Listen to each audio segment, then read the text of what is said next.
Why wouldn't you want me to clean your cars? Like, why wouldn't you want me to do this job?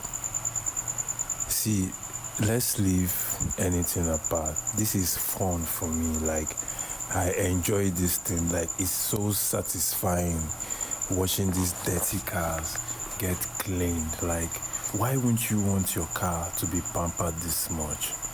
Yes, this is a Camry from the 2004 to 2006, and it might look outdated, but that was the time you loved this car.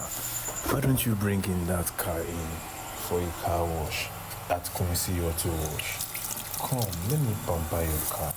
It's not just faces and girls and nails that get spa day.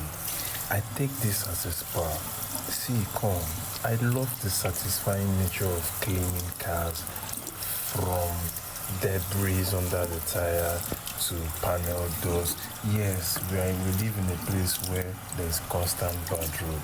I understand. But that doesn't mean you should just let your car be. Even though the car is outdated. Come, let me clean those dirt. The rainy season is coming. Would you like your car to be with all those dirt on the net? There is a proper way to actually wash a car, and that is where you have me, Quincy Auto Wash. This is me doing the outside of this Toyota Camry from 2004 to 2006, just to show you guys how detailed I like to do my job. Enjoy the satisfying wash. Enough of this my boring voice. I'll see you guys on the next dirty job. Bring in those cars to me, guys. You're gonna love the outcome of the car. Stay blessed, stay winning.